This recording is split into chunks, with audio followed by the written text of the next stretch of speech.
you should know where I am by now if you've been following the video or the signs. Now this is what you call a graveyard. It's reputed that there are so many bodies buried here that the earth become polluted, or the whole hillside become polluted, and then became a threat to the village, or the town if you wish to call it, and it became a health hazard. And when you look around, you would see that there are an awful lot of graves. The thing is that the graves are so densely packed that it's in places it's difficult to walk around and find a path without realizing you're treading on a grave or two of some people. So if you have anything about you and have respect for death, you would do well to be careful, because I suppose if it was you that was buried here, you wouldn't like it if people stepping on you or stepping over you. But this graveyard, bless it all, is so unkept that there isn't very much you can actually do here to try to clean it up, other than sweep down all the slabs on top of every grave because of all the fallen leaves. That's due to there being so many trees around here. So I suppose the upkeep of this graveyard is difficult at times, especially in autumn. I've come to pay my respects and have a little wander around and see if I can actually name a few of the poor souls that are actually buried here.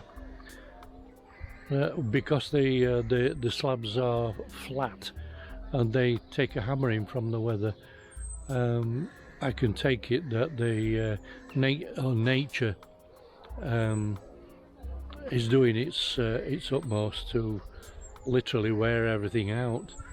So a lot of this stuff is faded, but there is a lot that's still readable. And the thing I like about this place is that it's so old. The other thing that's quite interesting is that they went through a period of creating slabs for every single grave. Not your upright ones. They're over in the back. But for a period of time, all the graves around here were all capped with flat slabs. That makes you wonder what was going on in the minds of the people in the 1800s. The done thing.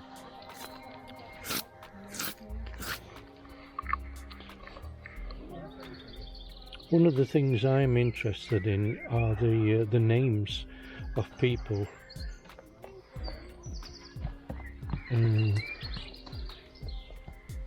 Here, for example, we have what looks like Phoebe. I kind of like that name. And again, from my previous video, in the 1800s there was a period of time when people died early. We have here 22 years. 1829, died in December 29th, 1829. Remember me and your pals? You looks like, no, can't be pals. I'm going to have to invest in a torch to shine a light sideways so that I can pick up a lot more of the writing. But John, son of James and Phoebe. That's in memory of you, bless you. This one, yeah, you've got no chance. This one's a jet wash. Just there behind the branches is the Bronte parsonage.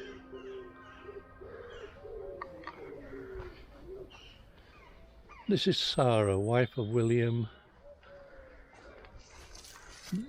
Binns of Summerfield, I think it Villa.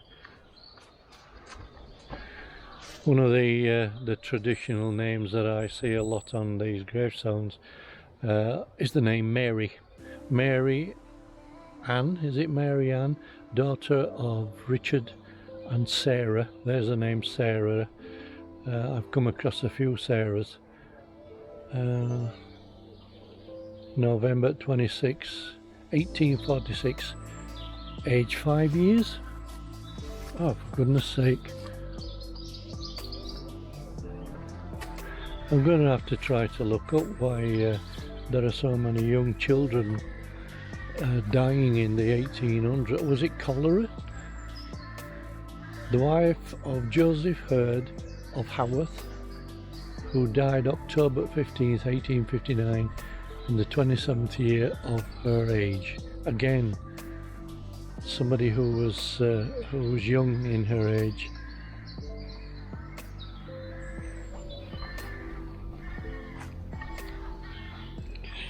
Here again we have another Sarah, daughter of John Hannah Binns of Hollings, who died October 20th in the first year of her age. First year, bless. Also of Sarah, their daughter, who died, looks like February the 2nd, 1800s, in the first year. Oh, is that another one? February, October 20th, 1814, I think it says, in the first year of her age. Sarah, their daughter, who died February the 2nd, 1850, I think it was, in the first year of her age. Also John, the son, who died October 16th, 1858, in the 4th year of his age. Also Suzanne,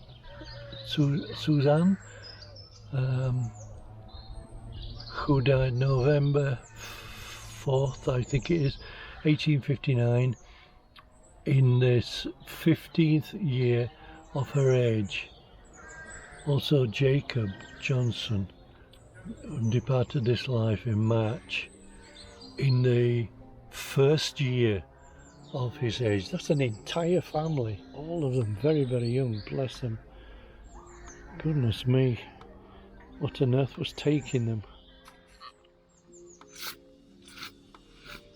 In memory of James Wright Greenwood of Haworth. Fields, 1845, in the 18th year of his age. Of Mary Wright Greenwood, something of the above. James Wright Greenwood, who died April the 11th.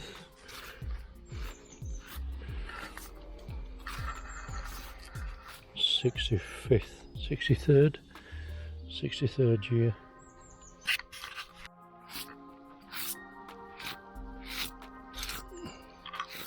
In memory of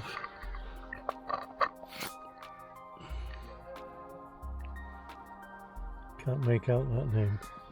Sutcliffe, the son of Joseph and Sarah Wright Greenwood of Haworth. who died October the 30th, 1835, in the second year of his age. That's another one. Also, Edward Wright Greenwood, their son, who died October 30th, 1845, on the 20th year of his age.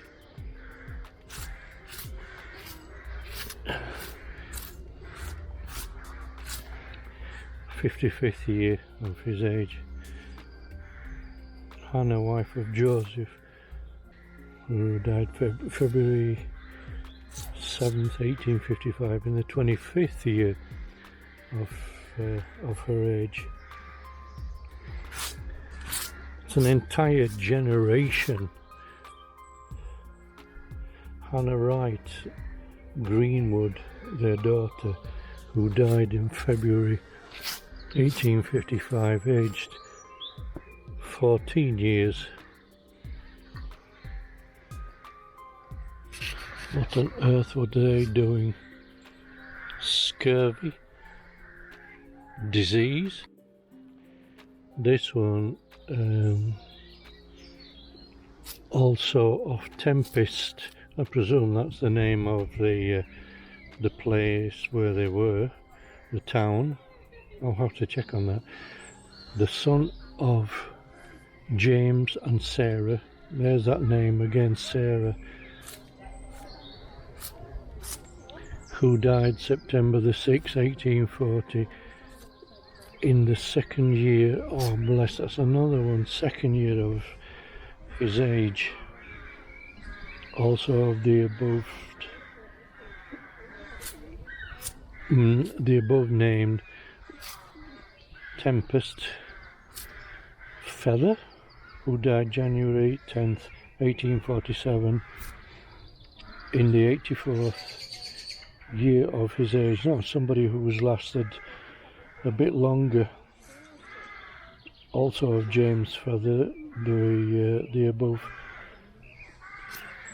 Tempest, Sally Feather, who died September 6th, 1869, the 69th year of her age. That's two who survived to a good age.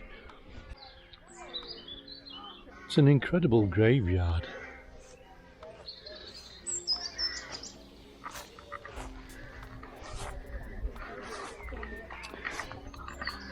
And here we have another elderly name, old worldy name, called Martha. Martha Maria, the daughter of James and Sarah. There's the name again, Sarah. Of Paper Mill Bridge, who died January the 5th, 1856, in the third, oh bless, that's another one, third year of her age. Also Janet, the beloved wife of Thomas Helliwell of Haworth, who died April 27, 1915, in her 57th year. Here's one that's collapsing. I'm afraid I don't go snooping around with torches and probing and looking for skulls and remains or skeletal remains of the poor souls that are buried in cemeteries.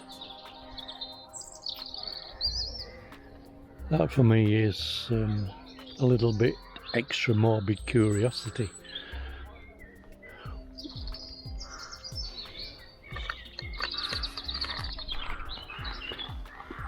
You notice that they are so close together, it's difficult to find a way through. I'll try over the back.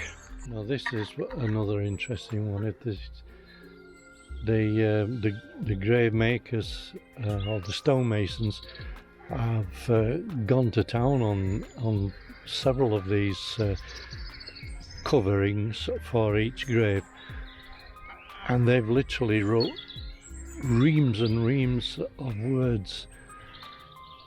We'll take a look at this one. Here's one in memory of Joseph Hartley, who died 22nd 1824, aged 22 years. That's another young one.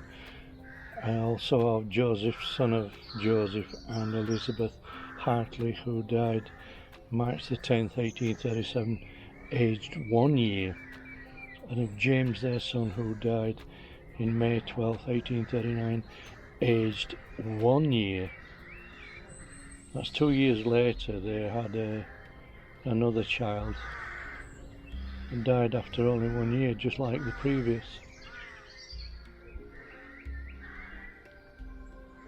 Here we now have, we're going through a period of what I call uniformity. The burials are all done in rows, and each stone that is upright, as opposed to that particular section where they're all laid flat.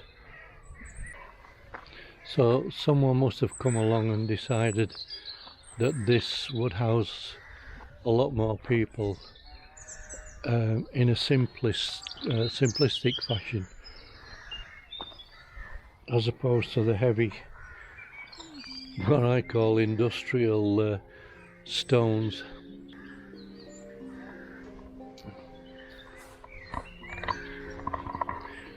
In memory of John Fornand of Haworth, who died December 25th 1869, aged 87 years. And also the other one beneath it is aged 72 years. So it seems to be like a period in time that that a lot of people passed away. Like this one here is only 6 months.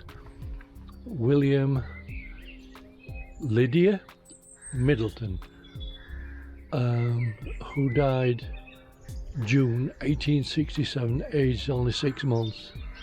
6 months, for goodness sake. It's why I always say that we kind of have got to have some form of respect for our lives. When you start seeing people messing about with alcohol abuse, drug abuse, but that's life. We go through phases. I'm interested in what this particular slab has got to say, that it is so small. Just take a look at that.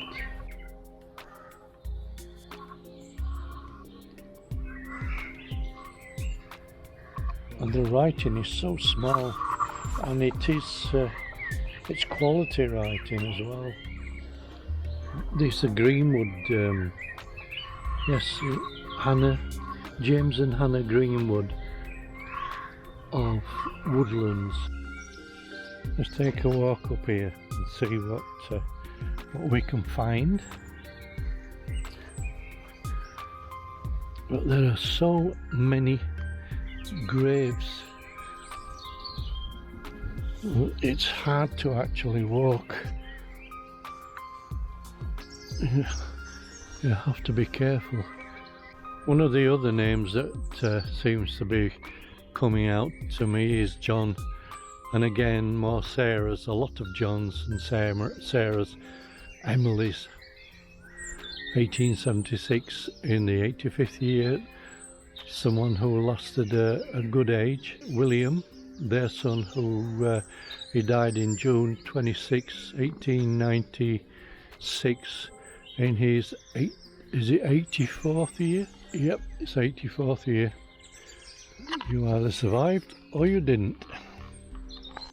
This one is the Pickles area to be buried, or plot. Pickles Roberts, the beloved son of William and Grace Roberts. It's a strange first name, Pickles. Pickles Roberts, the beloved son of William and Grace Roberts of Highboard, Well, Halifax, who died May 29th, 1882, in the 26th year of his age.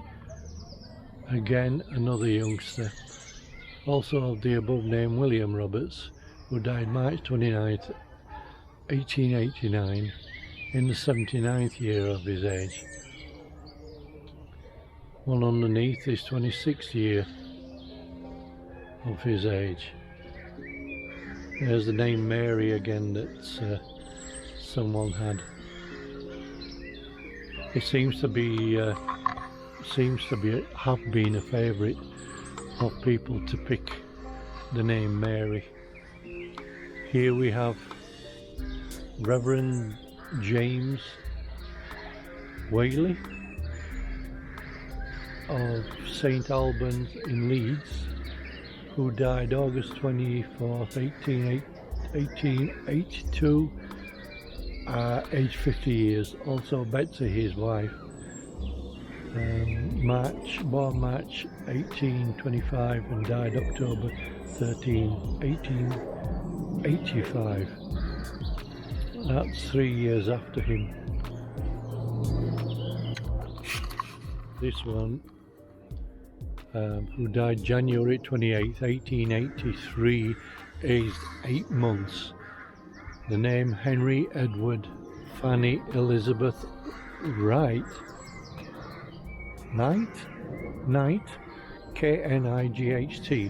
Henry Edward and Fanny Elizabeth Knight, who died January 28th, that's my birthday, 1883.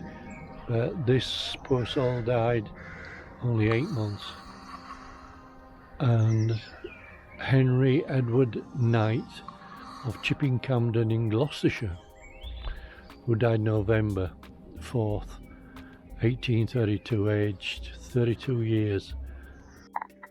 Wouldn't it be something if you could actually, and I've said this before, go through a time tunnel, go back to these particular years in the early 1800s and spend some time with the people of that period without actually interfering with history, just watching and understanding the complexities of their lives, trying to learn things.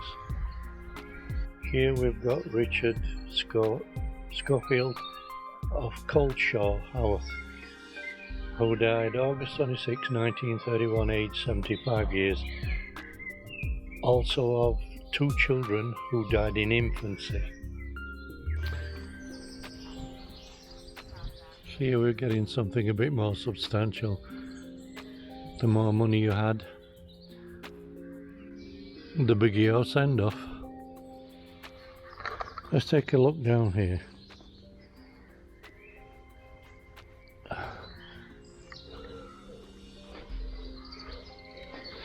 There must have been at one time an iron rails going all the way around, but I do remember that during the war they tried to get a lot of iron from people to use to make the war machine, tanks and guns. What name are you? William. The sun's in my eyes. Let me get a bit closer.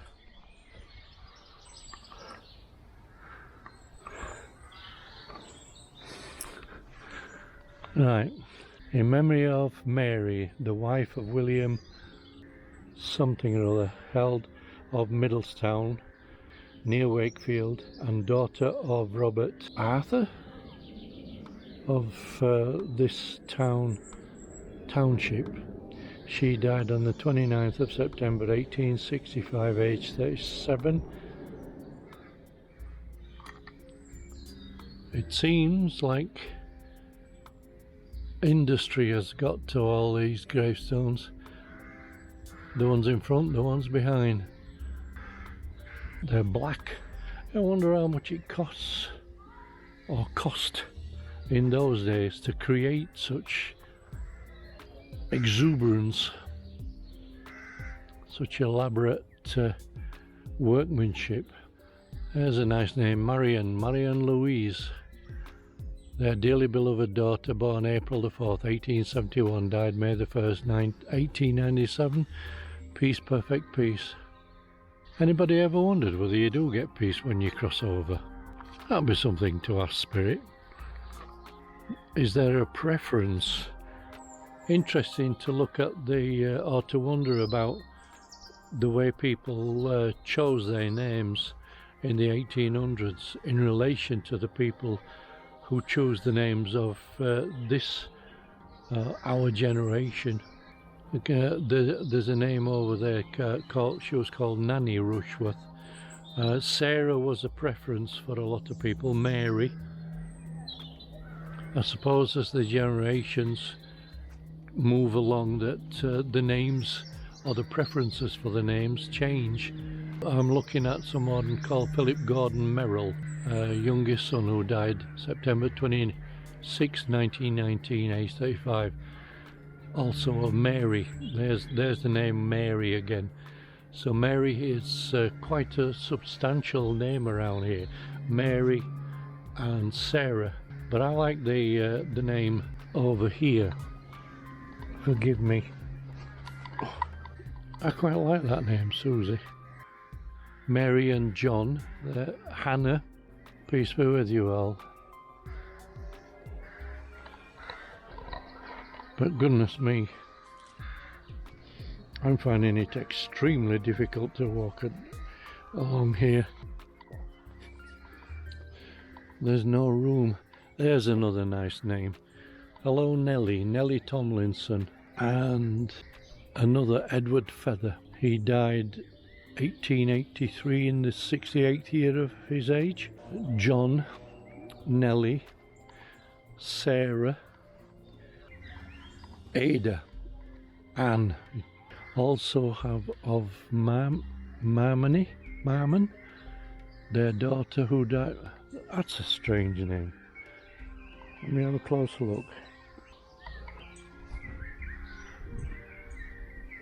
Daughter of John Anne Bannister, looks like Bannister of Ingro, who died September 13th, 1879, in her, can't make it out, 32nd, 33rd year. Also of Anne, wife of the above, who died April 18th, or 13th, 1833.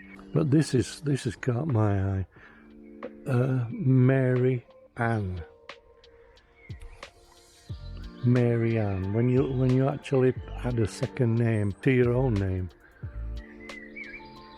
gives it a bit more emphasis. Mary Ann.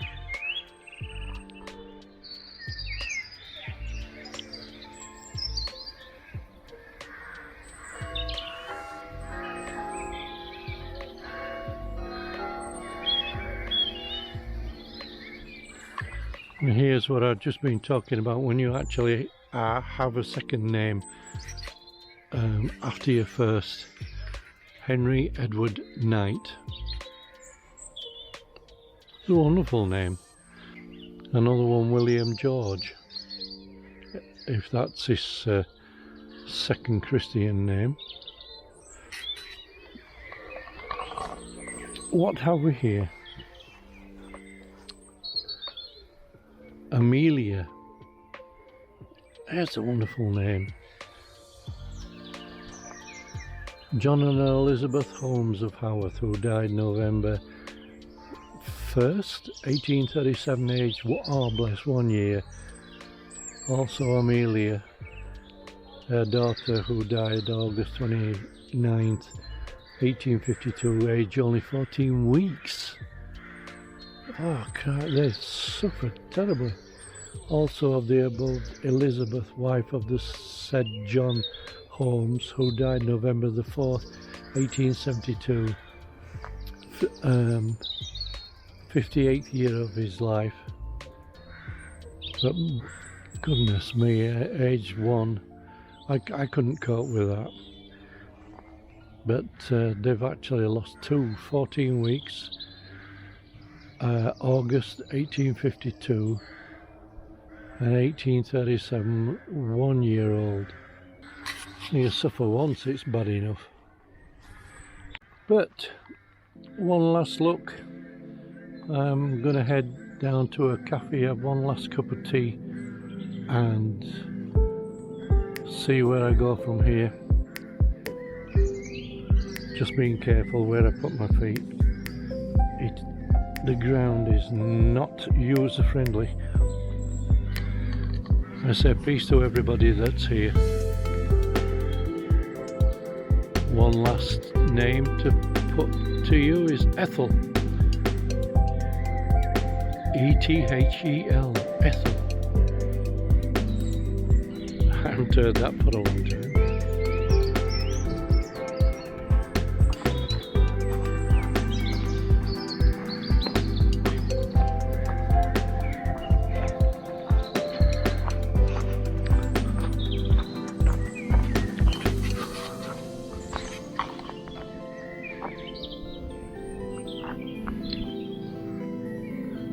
What a cemetery.